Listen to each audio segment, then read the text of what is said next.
All right, here we go. Brushfire Mind, Christopher Lowry. We're going to talk real quick about Roseanne. We're going to talk about the Roseanne tweets and how she has done everybody a huge favor. So here's what went down. Roseanne tweeted out that Valerie Jarrett looks like the Muslim Brotherhood and the Planet of the Apes had a baby. Which, okay, sure, it's in poor taste. That's fine.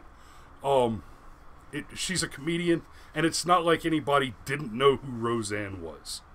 All right, she's a vulgar comedian. It's what she does. Now, ABC fired her. I mean, it was instantaneous. Okay, cool. No problem. I'm sure her contract included a conduct clause or a behavior clause. Now, here's where she did us a favor. For 2 years now, people have been arguing about Colin Kaepernick and the whole NFL kneeling for the anthem protest. So,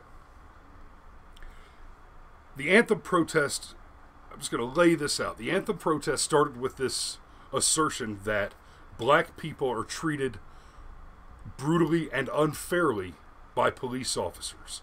That there is an abnormally high propensity of police officers committing violence against black people, specifically unarmed black people who have not done anything to deserve what's happening to them.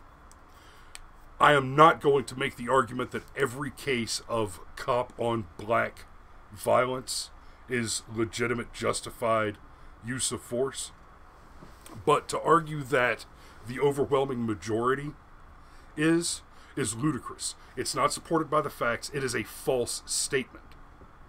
So when Kaepernick starts protesting that blacks can't get justice in America and that's why he won't stand up for a flag because it doesn't represent his people, the pushback was not, you don't have a right to say that.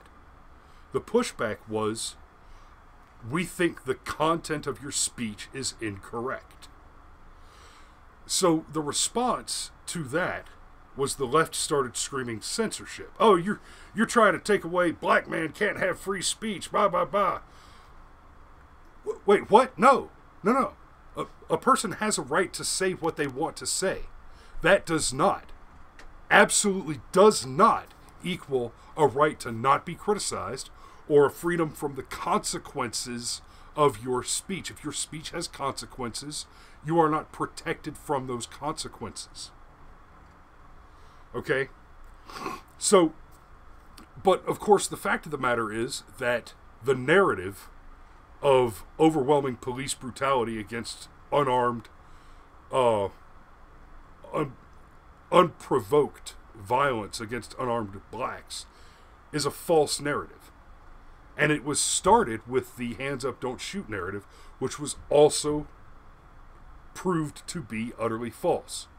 So you built a protest on lies. You got called out on your lies. And then when your speech was criticized and you were unable to use evidence to support argument to rebut the criticism of your speech, you held up this straw man of free speech. Now, since then, the conversation has included the question of free speech, because the fact of the matter is, we have free speech in the United States.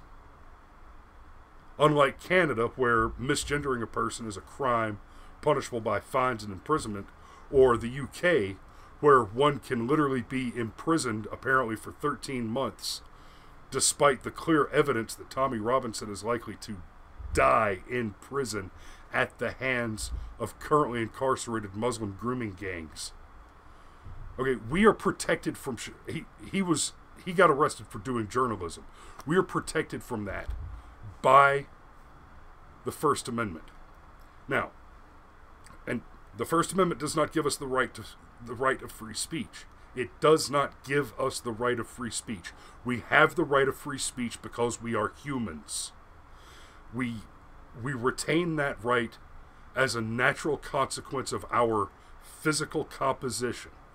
We are humans, ergo the right to free speech.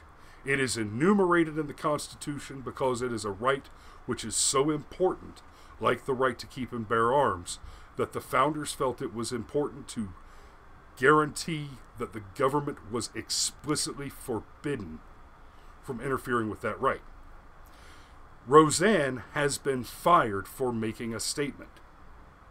Was the statement a good one? No. Was it important? No. Was it racist? Meh. Who cares? Funny thing about racism, whether you like it or don't, whether you're a racist or you're not, the fact of the matter is you have every bit as much freedom, liberty to be a racist as you do to be any other ism there is. Okay? But if your argument for the NFL players is that they have a right to speak, despite the fact that they have exercised their right to engage in individual contracts and sign away some portion of their freedom of speech to a conduct clause which requires them to act, to behave, to present themselves in a certain way because they're speaking on behalf of the NFL. If your argument is that they should face no consequences for those reasons because of their freedom of speech, and you are not livid about Roseanne being fired, you're either a liar or a hypocrite. It could be that you're just not smart enough to understand that they're the same case, that the fact of the matter is that Roseanne has been fired, that her being fired is the free expression of speech by the company with whom she contracts. To be very clear, I am perfectly comfortable with Roseanne being fired for what she said. That's fine, because the company has the right to do that. Now, I would also like to point out that I think it's amusing that I keep hearing these lefties say that you can't be racist if you're a colored person. You can only be racist if you're white, because racism requires institutional power. Now, Roseanne was fired by a black woman. Just throwing that out there. Over a tweet that she made about, apparently, a black woman. Just throwing that out there. That sounds a lot like institutional fucking power to me. But the last word on this is simple. If you believe that the NFL protesters have the right to kneel and that they should not face consequences for their protest, then you believe that the NFL does not have the right to have its brand represented in a certain way. And if you believe that, you cannot coherently also believe that Roseanne should have been fired for making the tweet that she made. It's that simple. If Kaepernick is right, then so is Roseanne. Period.